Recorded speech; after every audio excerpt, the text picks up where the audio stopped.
my channel. It is Lee once again, and back with another bullet journaling video that is freaking 2 weeks late. Will I ever be on time consistently? We shall see. I don't know if you can tell right now, but I am very, very exhausted. This past couple weeks has been a lot, despite the theme of this month taking me way less time to draw than it did before.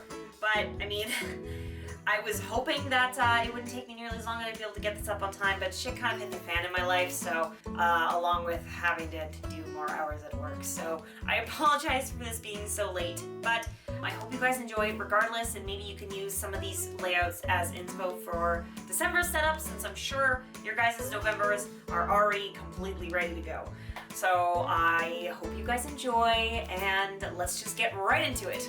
So for this month, I decided to do a complete throwback and do Winnie the Pooh, but the classic Winnie the Pooh that's hasn't been Disney-fied compared to last year's November. So I decided for my quote page that I wanted to use this quote that most people know of Winnie the Pooh. My sister actually made, well, no, she didn't make it, sorry. A few years ago, she bought this canvas newspaper-like thing where the person that made it put a picture of Eeyore and Piglet on the bottom and then this quote. So I just used the same font to make it look as similar to that as possible and used two different pictures of Piglet and Eeyore instead of the one that was from that to-do. And unfortunately, when I colored Eeyore, I wanted to make him the same blue as he is in this backdrop of the page. So I had to get to this Copic marker, which apparently is used for stamps, but it was the only marker that I could find that was that actual color. And I regretted it immediately after doing this because you can't see it on this flip through, but the previous page just before this quote page was my weekly spread, my last one for October, and it went through. This is the first marker I found that actually bled through the 160 GSM paper. Like, this paper doesn't even bleed through with watercolor paint, but it bled through this Copic marker. So if you're going to be doing any coloring in your bullet journal, do not get that brand of marker. Avoid it like the plague. It will go through and you will be so sad. Like, I was so upset. So I'm waiting for Archer and Olive to come back with another dotted notepad so I can rip out a page and just like see if I can fix it. But yeah, so be aware of that, guys. But now that we're already into the cover page, I decided to take a drawing from the original book of Pooh Bear climbing the honey tree. It's like one of the first stories in the book and in the Disney movie, actually, like the very first Winnie the Pooh one. And I actually was quite impressed with myself. I'm not gonna lie, I'm gonna toot my own horn here. How easy and fast this was for me to draw. Like, it would have taken me less time, honestly, if I had more time in the morning before I had to go to work every day, which is also partly why this video is so late.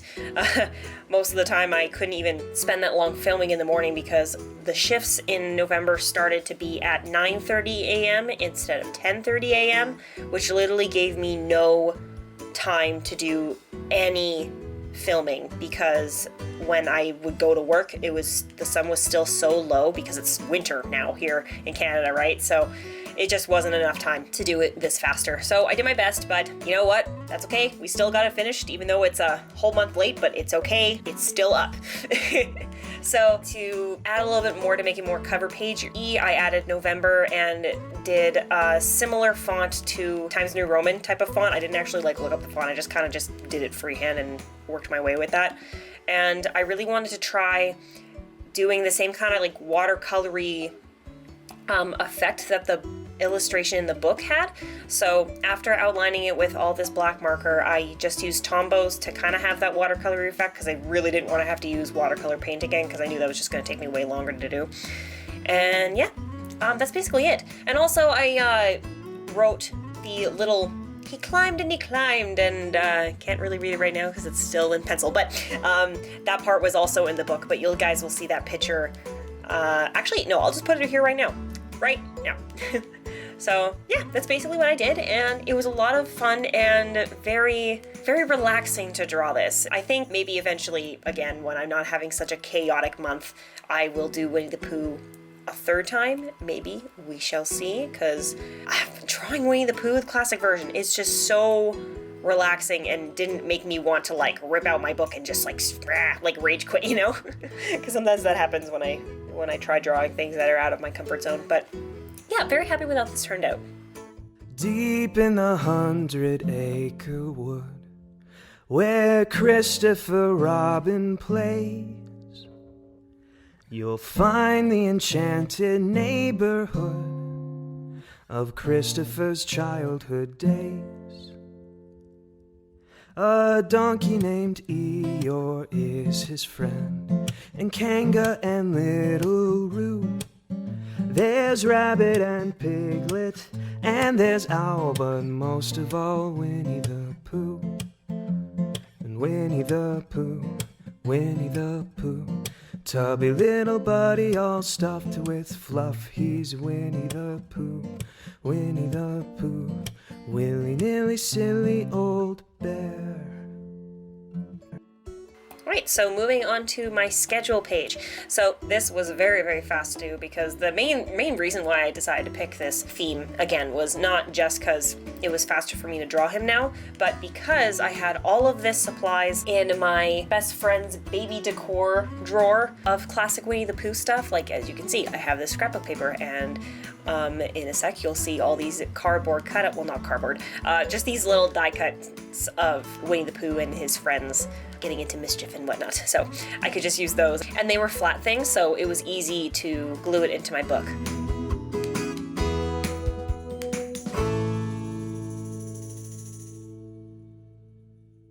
And I ripped him some doilies as well for some extra decor, but I will warn you, if you decide to put in doilies, like the glue really goes through the little holes, so that's why I ended up using more washi tape over top of it. And I also distressed the edges with like pinks and blues, and yeah, that was basically it. Yeah, so you see the little die cuts. I'm actually running out of them because I used a lot of these for cards over the years, so I'll be very sad when I eventually run out because I don't think you can buy them anymore. I'll see if I can find them if you are interested in buying the packet, but I don't think they sell them anymore. I haven't seen them since I bought them, but I will do my best.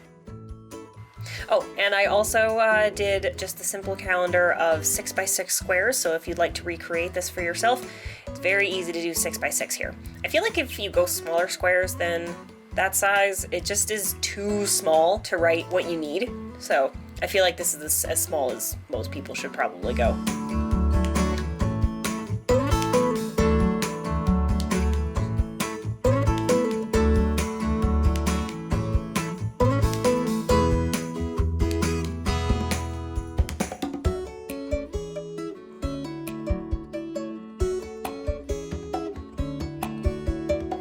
And for the title card, I used the Christopher Robin font that I found online. It's very easy to find, so I'll just leave the link to it. You just type in whatever word you want it to be in the font, and then, yeah, it's very easy to draw that out. And the little honeybees, I looked at the original book to see how to draw them. They're actually really easy to draw. Like, this theme is so easy and fast to do. It was great.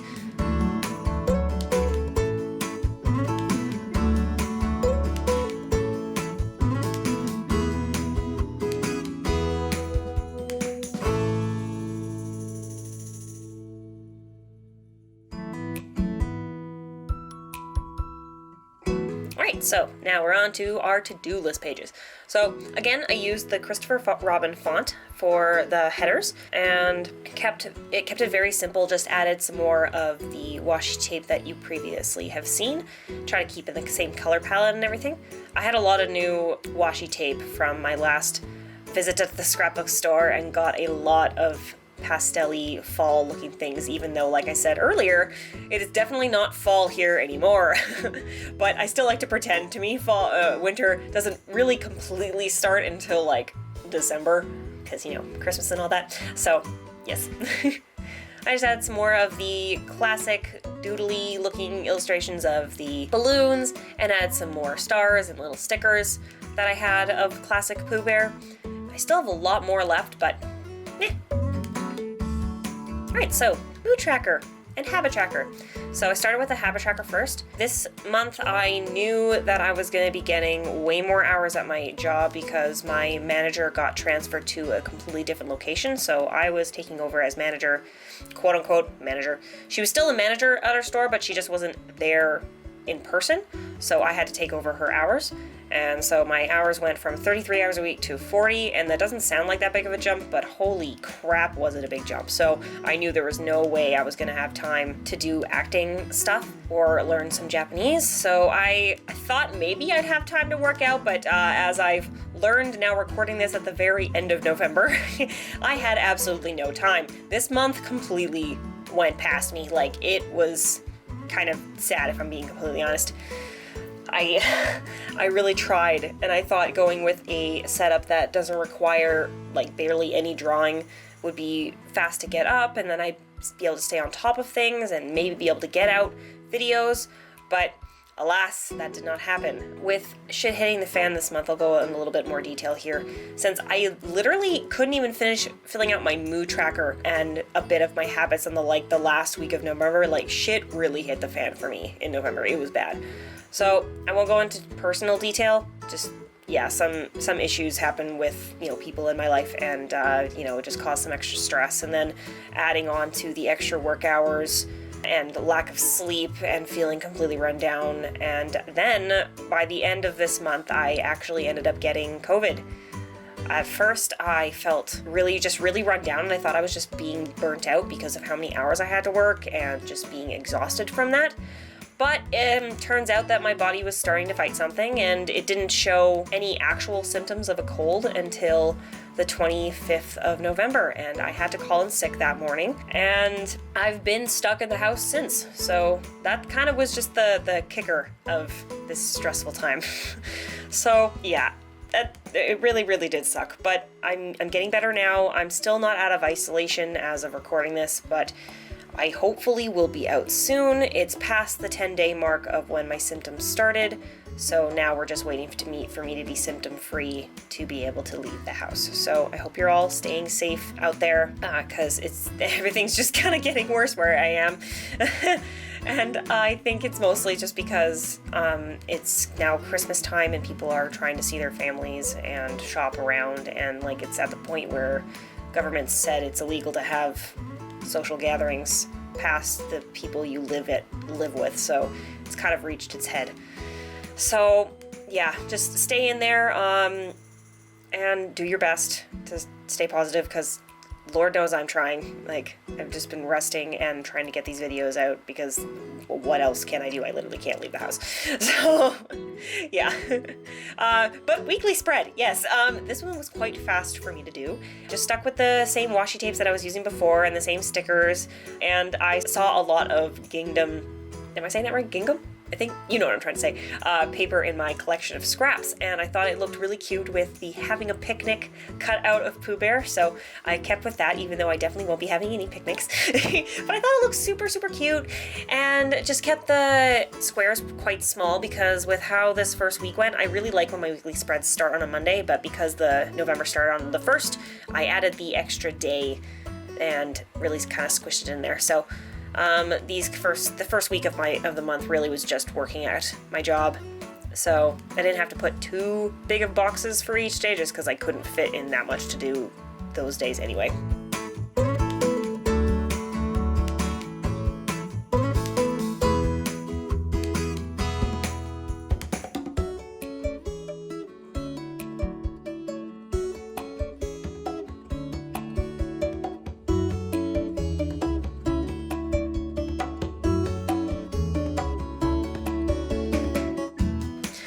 So yeah, just highlighted it with a light orange, and yeah, colored in the flowers, the little doodles, and that was it. So here's the final flip through of my new improved classic Winnie the Pooh setup. I love it. It's so pastel, and I'm in love with pastels, and it was so relaxing to draw. I wish I was able to get this out earlier for sun and everything, but you know what? Life kind of hits you sometimes, and you just gotta roll with it. Alright guys, so that was the end of my November 2020 bullet journal setup. I'm glad I decided to go with classic Pooh Bear instead of Disney-fied Pooh Bear. I had a lot of stuff from my baby decor section for my best friend's little album, so it was nice to be able to use that and know that it'll be a much faster theme to complete. And plus, I love pastel, and the pastel classic Winnie the Pooh really goes together compared to trying to use pastel with like Disney-fied Winnie the Pooh. But yeah, I hope you guys enjoyed this, and per usual, I'm going to put the original drawings that I used for the cover page and quote page right here. And if you guys are interested in seeing how the rest of my month laid out with my weekly spreads and other spreads I might do, it will be on my Instagram, so please follow me here at Meraki_memories. And yeah, I will see you guys in December. I'm starting that setup already, just because it's going to be a very extensive one to try to redo last year's attempt at December, so if you'd like to know what that's going to be, I would check out that old video, even though it's slight on the cringy side, but I don't care. That was a fun one to make. So yeah, I will see you guys next month, and my phone is just keep going. And I will see you guys next month for December, and possibly a little bit earlier if I can get my little videos prepped in time. So I will see you guys very, very soon. Thanks for watching. Bye! Deep in the 100-acre wood, where Christopher Robin plays, you'll find the enchanted neighborhood of Christopher's childhood days.